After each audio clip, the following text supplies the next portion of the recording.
چودھری عمر دراز اسی راستے سے بچوں اور منشیات کی اسمگلنگ کا کام کرتا تھا، اس لیے کبھی کسی کی نظروں میں نہیں آیا تھا۔ پورے گاؤں میں شور مچ گیا۔ لوگوں کو یقین نہیں آ رہا تھا چودھری عمر دراز عرصہ دراز سے ان کے ساتھ کیا کھیل کھیل رہا تھا، مگر حقیقت پوری طرح واضح ہو چکی تھی۔ اصل شیطان پکڑے جانے پر سب خوش ہو گئے۔ انصر ریاست باتیں کر رہے تھے کہ تھانے دار احسان اللہ حویلی سے باہر آتا دکھائی دیا۔ تم دونوں نے بہت بہادری دکھائی ہے نوجوانوں، تمہاری وجہ سے ایک خطرناک مجرم اور ایک بہت بڑا گروہ پکڑا گیا۔ اس کارنامے نے روشن نگر کو سچ مچ روشن کر دیا ہے۔ تھانے دار احسان اللہ نے لمبا سانس لیتے ہوئے کہا، ریاست کا شکریہ ادا کریں، یہ سب اس کی بدولت ہی ہوا ہے تھانے دار صاحب۔ انصر نے ریاست کی جانب اشارہ کرتے ہوئے کہا، ریاست نے ایک اچھے دوست اور اچھے شہری کا کردار بخوبی ادا کیا ہے۔ ویل ڈن ریاست، آپ نے بہت اچھا کام کیا۔ تھانے دار احسان اللہ نے کہا تو اس کا سینہ فخر سے چوڑا ہو گیا، لیکن ایک مسئلہ ابھی بھی حل نہیں ہوا تھا انصر صاحب، تھانے دار نے اپنا سر کھجاتے ہوئے کہا۔ وہ کیا؟ انصر نے تعجب سے پوچھا۔ دراصل بات یہ ہے کہ ایک دن میں بھی اکیلا نیلی حویلی کا دیدار کرنے گیا تھا۔ واپسی پر میں نے ایک شخص کو پکڑنے کی کوشش کی، کھانا خراب ہو اس کا بجائے رکنے کے اپنا 20 کلو کا تربوز جیسا سر میرے سینے پر مار دیا۔ کمبخت کی بھینسے جیسی ٹکر نے مجھے دور اڑا کر پھینک دیا۔ یہ دیکھو اس کی نشانی۔ تھانے دار احسان اللہ نے اپنا زخمی ہاتھ انہیں دکھاتے ہوئے کہا، جسے ایک پٹی کی مدد سے انہوں نے اپنے گلے میں لٹکایا ہوا تھا۔ انصر نے بمشکل اپنی ہنسی ضبط کی، کیونکہ وہ جانتا تھا کہ اسے یہ ٹکر ریاست نے ماری تھی۔ ادھر ریاست تھانے دار احسان اللہ سے نظریں چرا رہا تھا کہ کہیں وہ اسے پہچان ہی نہ لے۔ تمام مجرم پکڑے گئے، لیکن وہ بھاری بھرکم سر والا کہیں نظر نہیں آ رہا تھا۔ پتہ نہیں وہ کون تھا، لگتا ہے وہ فرار ہو گیا، شاید ریاست اسے جانتا ہو۔ انصر نے شرارت سے کہا تو ریاست کی حالت دیکھنے والی تھی۔ میں بھلا مجھے کیا پتا کہ وہ کون ہے؟ ریاست نے ہکلاتے ہوئے جواب دیا۔ گھبرانے کی ضرورت نہیں ہے ریاست صاحب، آپ نے بہت کام کر لیا، اسے پکڑنے کی ذمہ داری اب میری ہے، تھانے دار احسان اللہ نے خم ٹھونک کر کہا۔ جی ٹھیک ہے۔ ریاست کی مڑی مڑی آواز نکلی تو انصر جو کافی دیر سے اپنی ہنسی ضبط کیے بیٹھا تھا کھلکھلا کر ہنس پڑا۔ تھانے دار احسان نے اس کی ہنسی کو نظر انداز کیا اور آگے بڑھ گیا۔ جان چھوٹی سو لاکھوں پائے، ریاست کے منہ سے بے ساختہ نکلا تو انصر کی ہنسی اور گہری ہو گئی۔ تھانے دار احسان اللہ نے چودھری عمر دراز اور اس کے 5 ملازموں کو ہتھکڑی پہ نئی گاڑی میں ڈالا اور چل دیا۔ پروین چاچا فرمان کے ساتھ چلی گئی۔ انصر ماسٹر حمید اور ریاست کو لے کر گھر چلا گیا۔ ایک بہت بڑا مارکا سر کرنے کے بعد انصر اگرچہ تھکاوٹ سے چور تھا، مگر اس کا دل بہت مطمئن تھا۔ اس کے تجسس نے بڑے بڑے رازوں سے پردہ اٹھا دیا تھا، اور یہ سب یقیناً اللہ تعالیٰ کی مدد اور توفیق سے ہی ہوا تھا۔ اس کی مدد سے ہی اس نے اتنے ظالم و خطرناک انسان پر قابو پایا تھا۔ ریاست ڈاکٹر کو بلا لایا، اس نے آ کر ماسٹر حمید کی مرہم پٹی کر دی۔ اتنی دیر میں اماں بھی گھر پہنچ گئی۔ انصر نے انہیں فون کر کر گھر بلا لیا تھا۔ اس کا کزن انہیں چھوڑنے آیا تھا۔ گھر آتے ہی وہ انصر کے گلے لگ کر رونے لگی۔ ماسٹر حمید کے سر پر پٹی بندی دیکھ کر وہ چپ نہیں ہو رہی تھیں۔ انصر نے انہیں بتایا، ابا بالکل ٹھیک ہیں، 1-2 دن میں پٹی بھی اتر جائے گی۔ یہ بات سن کر انہیں کچھ تسلی ہوئی۔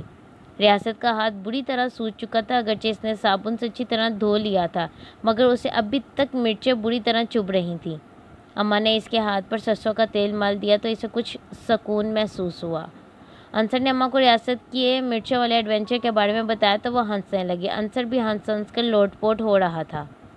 ریاست تمہیں کیسے معلوم ہوا ہم چودھری عمر دراز کے خفیہ تہہ خانے میں ہیں؟ انصر بخوبی جانتا تھا ریاست نیلی حویلی سے گھبراتا تھا، مگر وہ نہ صرف نیلی حویلی کے اندر موجود ہوا بلکہ انہیں ڈھونڈ کر ان سب کی جان بھی بچائی تھی۔ اگر وہ بروقت نہ آتا تو کچھ بھی ہو سکتا تھا۔ تمہارے جانے کے بعد بھلا مجھے چین کہاں آنے والا تھا؟ ریاست نے منہ بنا کر کہا۔ رات میں نے آنکھوں میں جا کر گزاری، فجر کی اذان ہوتے ہی میں تمہارے گھر گیا، مگر وہاں تالا پڑا ہوا تھا۔ میں سمجھ گیا کہ تمہیں ابھی تک واپس نہیں آئے۔ میں چودھری عمر دراز کی حویلی کے سامنے سے گزرا تو اس کی حویلی خالی پڑی تھی، نہ کوئی بندہ نظر آ رہا تھا، نہ بندے کی ذات۔ ریاست نے گہرا سانس لیا۔ میں بڑا حیران ہوا، مجھے کھٹکا ہوا کہیں نہ کہیں گڑبڑ تو ضرور ہے۔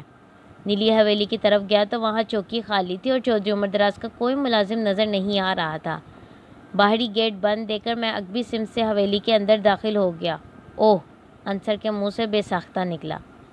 نیلی حویلی کے کمرے میں چودھری عمر دراز کے ملازم مل گئے۔ وہ لہو لہان بے ہوش بندے پڑے تھے۔ میں سمجھ گیا یہ تمہاری کارستانی ہے، مگر تم کہیں نظر نہ آئے تو پھر تم نے ہمیں ڈھونڈا کیسے؟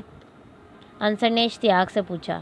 جب تم نظر نہیں آئے تو میں باہر نکل آیا۔ مجھے صحن کی جھاڑیوں میں سے روشنی نکلتی دکھائی دی۔ میں ادھر گیا تو چودھرانی نیک بخت کی قبر کھلی ہوئی ملی۔ نیچے زینے جاتے دیکھ کر میں سمجھ گیا کچھ نہ کچھ گڑبڑ ضرور ہے۔ بس میں نیچے اترا اور تم تک پہنچ گیا۔ ریاست نے اپنی بات ختم کر دی۔ بہت خوب ریاست، انصر نے اسے خراج تحسین پیش کیا۔ مگر انصر پھر بولا، تم ایک پرخطر جگہ پر جا رہے تھے، کوئی اسلحہ ساتھ لے کر جاتے، تم نے سرخ مرچوں کا انتخاب کیوں کیا؟ دیکھ بھائی، میں کوئی اسلحہ ڈیلر تو ہوں نہیں اور نہ مجھے کوئی بندوق وغیرہ چلانا آتی ہے۔ پرچون فروش کی دکان کا سب سے خطرناک ہتھیار سرخ مرچیں ہی ہوتی ہیں۔ اگر نہیں یقین تو ایک بار چودھری عمر دراز کا حال پوچھ لو۔ اس نے اپنا مرچوں والا ہاتھ سہلاتے ہوئے کہا تو انصر کی ہنسی نکل گئی۔ اما اور ریاست بھی مسکرانے لگے۔ تھانے دار احسان اللہ کو چودھری عمر دراز پولیس کے مخصوص حربے استعمال کرنے کی نوبت نہ آئی اور اس نے سب بک دیا۔ یعنی چودھری عمر دراز نے بغیر پولیس کا ڈنڈا کھائے اسے سب حقیقت بتا دی۔ اس کے ہوشربا انکشافات نے سب کو لرزا دیا۔ چودھری عمر دراز کے بیان کا مختصر خلاصہ یہ تھا۔ چودھری حاکم کا سایہ سر سے اٹھ گیا تو اس کے شیطانی دماغ میں گاؤں پر قبضہ کرنے کا خیال آیا۔ شریر تو وہ شروع دن سے ہی تھا، باپ کے ڈر سے پھر بھی کچھ دبا دبا رہتا تھا، مگر چودھری حاکم کے مرنے کے بعد وہ بالکل آزاد ہو گیا۔ اب اسے کسی کا ڈر نہیں تو اس نے گاؤں میں چھوٹی موٹی وارداتیں کرنا شروع کر دی۔ رفتہ رفتہ اس کی ماں کو اس کی وارداتوں کا علم ہوا تو وہ اس کے راستے کی دیوار بن گئی۔ اس نے ہر معاملے میں مداخلت شروع کر دی، بات بات پر نصیحت کرنا اس کا معمول تھا۔ یہ بات چودھری عمر دراز کو زہر معلوم ہوتی تھی، اس لیے ایک دن غصے میں آ کر اس نے اپنی ماں کو نیلی حویلی میں اس کے کمرے میں بند کر دیا۔ بیمار تو وہ پہلے ہی رہتی تھی، بیٹے کی کرتوتوں نے اس کی جان لینے میں زیادہ دیر نہ لگائی۔ وہ اتنا سنگ دل ہو گیا کہ اپنی ماں کو دفنایا بھی نہیں اور وہیں چھوڑ دیا۔ چودھرانی نیک بخت اس سارے واقعے کی چشمدید گواہ تھی، اسی لیے چودھری عمر دراز اس کے پیچھے پڑ گیا۔ جس دن وہ گھر سے نکل کر ماسٹر حمید کے گھر آئی تھی، اسی رات واپس لے جا کر چودھری عمر دراز نے اسے جلا کر مار ڈالا اور لاش نیلی حویلی کے اندر واقع کنویں میں پھینک دی۔ جب اس کے راستے کی تمام رکاوٹیں ہٹ چکی تھیں، اس نے ان دونوں کی موت کو اسیب کی کارستانی مشہور کرا دیا۔ تبھی ایک دن تم اس کی زندگی کا سب سے اہم موڑ آ گیا، یعنی چودھری عمر دراز کی زندگی کا سب سے اہم موڑ۔ ایک دن وہ نیلی حویلی کے پچھلے کمرے کی صفائی کرا رہا تھا کہ وہاں ایک تہہ خانے کا انکشاف ہوا۔ یہ کمرہ کسی زمانے میں اسٹور روم کے طور پر استعمال ہوتا تھا، لیکن عرصہ دراز سے بند رہنے کی وجہ سے یہاں کوئی نہیں جاتا تھا۔ چودھری عمر دراز نے اپنے ملازموں کی مدد سے تہہ خانے کو کھولا۔ نیچے اترا تو تہہ خانے کے ماحول نے اس کو حیران کر دیا۔ تبھی وہ کنویں کی جانب جانے والا خفیہ کمرہ بھی کھولنے میں کامیاب ہو گیا، جہاں کیتھرین کا تابوت پڑا تھا۔ وہاں ہیرے جواہرات کے ڈھیر دیکھ کر اس کی بادشاہیں کھل اٹھی۔ جارج فرنانڈس کی ڈائری اس کے ہاتھ لگی تو گویا اس کے دل کی مراد بر آئی۔ اس نے پڑھا کہ جارج فرنانڈس کس طرح حویلی کے نیچے اپنے کالے کرتوت انجام دیتا تھا اور اوپر علاقے پر حکومت کرتا تھا۔ چودھری عمر دراز یہ ساری باتیں پڑھ کر خوشی سے اچھل پڑا۔ تبھی اس کے شیطانی دماغ نے زیادہ سے زیادہ دولت سمیٹنے کے منصوبے بنانا شروع کر دیے۔ اس کام کے لیے اس نے جارج فرنانڈس کی پالیسی کو ہی جاری رکھنے کا فیصلہ کیا۔ سب سے پہلے اس نے نیلی حویلی کے جغرافیے میں تھوڑی تبدیلی کی۔ اپنی ماں اور بیوی کی فرضی قبریں بنوائیں، تہہ خانے سے وہاں تک خفیہ راستہ بنوایا۔ پرانا راستہ قدیم طرز تعمیر پر مشتمل تھا، اس لیے اس کا استعمال ترک کر کے اس کو بند کرا دیا اور فرضی قبروں کے نیچے نیا راستہ بنوایا۔ اپنے دھندوں اور جرائم کو جاری رکھنے اور وہاں لوگوں کو مداخلت سے باز رکھنے کے لیے اس کے شیطانی دماغ میں ایک انوکھا منصوبہ آیا۔ اس نے اپنے 5 چیلوں کے ذریعے گاؤں میں نیلی حویلی کے سیب کے قصے مشہور کرا دیے تاکہ لوگ خوفزدہ ہو جائیں۔ نیلی حویلی کا خوف لوگوں کے دلوں میں بٹھانے کے لیے اس کا ویران ہونا بھی ضروری تھا، اس لیے چودھری عمر دراز اس کو الوداع کہہ کر دوسری حویلی میں منتقل ہو گیا اور گاؤں میں مشہور کرا دیا کہ وہ سیب کی وجہ سے وہاں سے نکلا ہے۔ اس سے لوگوں میں خوف و ہراس مزید پھیل گیا۔ پھر اس کی ہدایت پر رات کو اس کے چیلے گھنگرو باندھ کر اور عجیب و غریب لباس پہن کر لوگوں کو ڈرانے لگے۔ اگر کوئی بھول چوک سے نیلی حویلی میں داخل ہو جاتا تو اس کے ملازم اسے پکڑ کر موت کے گھاٹ اتار دیتے اور پھر پیپل کے درخت پر لٹکا دیتے۔ چودھری عمر دراز کا تیر ٹھیک نشانے پر لگا۔ لوگ اتنا ڈر گئے کہ اپنی زرخیز سونا اگلتی زمینوں کو اونے پونے داموں اسے بیچنے لگے۔ اس سے اس کی دولت میں بے پناہ اضافہ ہوتا گیا۔ کہتے ہیں لالچ انسان کو اندھا کر دیتی ہے، یہی حال اس کا بھی ہوا۔ دولت کی ہوس میں اتنا آگے نکل گیا کہ واپسی کا راستہ ہی گنوا دیا۔ اس نے زیادہ سے زیادہ دولت کے حصول کے لیے بچوں کے اغوا اور گاؤں میں منشیات کا دھندا شروع کرا دیا۔ اسے اس بات کا بخوبی پتہ تھا کہ جارج فرنانڈس بچوں کی اسمگلنگ کے لیے نیلی حویلی کا ہی خفیہ راستہ استعمال کیا کرتا تھا، جو ایک مقام پر گاؤں سے باہر نکلتا ہے۔ اس نے بچوں کی اسمگلنگ اور دیگر گھناؤنے دھندوں کے لیے اسی راستے کا انتخاب کیا۔ اس طرح کسی کو بھی شک نہیں ہوتا تھا کہ ان وارداتوں کے پیچھے چودھری عمر دراز چھپا ہوا ہے۔ اپنے آپ کو شک سے محفوظ رکھنے اور گاؤں والوں کے دلوں میں جگہ بنانے کے لیے اس نے خیراتی کاموں میں حصہ لینا شروع کر دیا اور مزید پناہ کے لیے سیاست کے دامن میں آ گیا۔ مگر جب اللہ نے اس کی رسی کھینچی تو پھر اس کو کہیں پناہ نہ ملی۔ موہرا پکڑا گیا تو ساری بساط الٹ گئی۔ اس کی نشاندہی پر پولیس نے چھاپے مار کر منشیات فروشی اور بچوں کی اسمگلنگ میں ملوث بہت بڑا نیٹ ورک پکڑ لیا۔ سارے مجرم اپنے انجام کو پہنچ گئے۔ حکومت نے نیلی حویلی کا خزانہ اپنی تحویل میں لے لیا۔ دولت قومی خزانے میں جمع کرا دی گئی، جبکہ ہیرے جواہرات اور قومی نوادرات کو عجائب گھر انتظامیہ کے حوالے کر دیا گیا۔ جرم کی دنیا کی بہت بڑے نیٹ ورک کی گرفتاری میں مدد پر حکومت نے عنصر اور ریاست کے لیے 25 لاکھ روپے کا انعام دینے کا اعلان کیا۔ تھانے دار احسان اللہ کی بھی پروموشن ہو گئی۔ روشن نگر میں نئی صبح کا آغاز ہو گیا۔ لوگ اکٹھے ہو کر گئے اور چودھری عمر دراز کی ماں کے ڈھانچے اور اس کی بیوی چودرانی نیک بخت کے تابوت کو نکال کر نہایت احترام سے قبرستان میں دفن کیا، جبکہ کنویں میں پڑی ہڈیوں کو اکٹھا کر کے ان کو بھی ایک اجتماعی قبر میں دفنا دیا گیا۔ اس کے بعد لوگوں نے نیلی حویلی کو مسمار کر کے اس کا نام و نشان صفحہ ہستی سے مٹا دیا۔ گاؤں میں جس نحوست کا آغاز نیلی حویلی سے ہوا تھا، لوگوں نے اسے جڑ سے اکھاڑ دیا۔ گاؤں میں پہلی جیسی خوشحالی پھر لوٹ آئی۔ جن کے بچے نیلی حویلی کی بھیڑ چڑھ گئے تھے وہ بہت افسردہ اور رنجیدہ تھے، لیکن انہیں تسلی تھی کہ اصل مجرم پکڑا گیا اور انہیں انصاف بھی مل گیا۔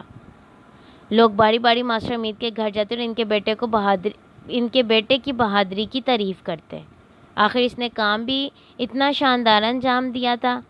ریاست بھی پورے گاؤں میں اپنی تعریفیں سن کر اترا کر پھرتا تھا، مگر ان سب کے باوجود ایک کام ہونا ابھی بھی باقی تھا۔ ریاست یار پروین اب کیسی ہے؟ وہ ٹھیک تو ہے نا؟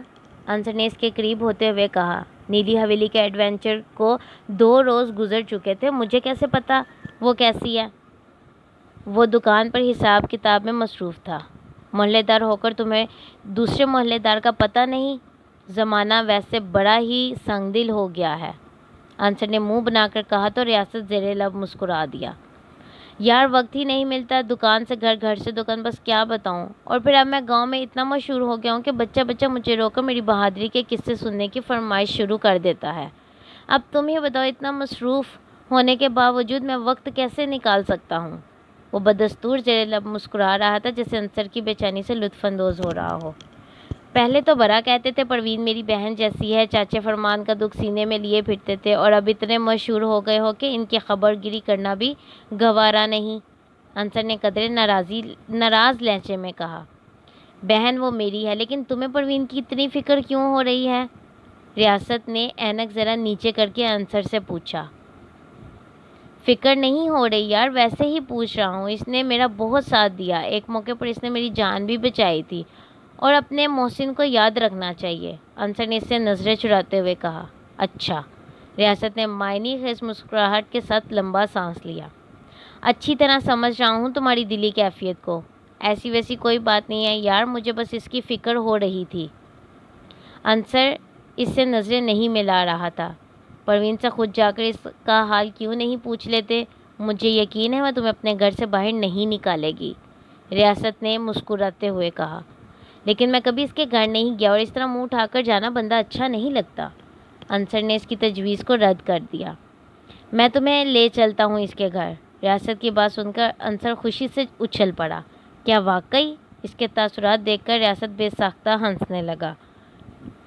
ہاں بالکل، مگر یہ سب ہوگا کیسے؟ وہ سب تم مجھ پر چھوڑ دو، بس شام کو تیار ہو کر میرے گھر آ جانا۔ انصر شام کو ریاست کے گھر گیا تو وہ اسی کا منتظر تھا۔ وہ اسے چاچا فرمان کے گھر لے گیا۔ اس کے گھر والے دونوں کو دیکھ کر بہت خوش ہوئے۔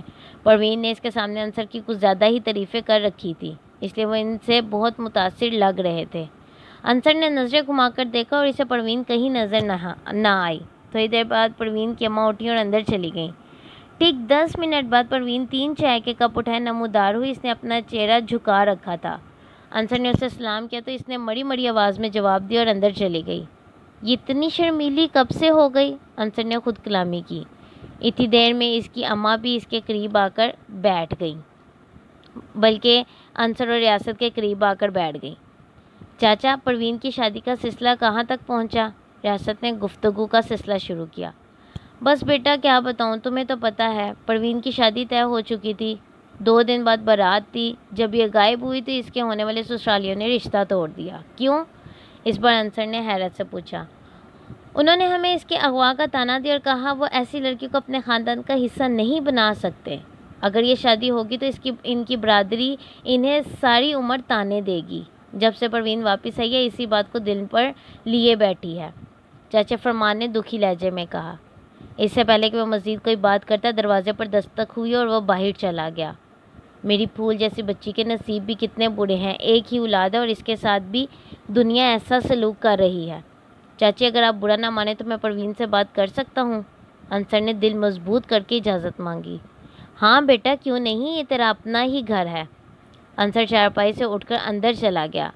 پروین ایک کمرے میں سہیلیوں کے جھرمٹ میں بیٹھی مل گئی۔ انصر کو دیکھ کر سب باہر نکل گئے۔ پروین کی آنکھوں میں آنسو تیر رہے تھے۔ تم یہاں کیا کرنے آئے ہو؟ اس نے روندی آواز میں پوچھا۔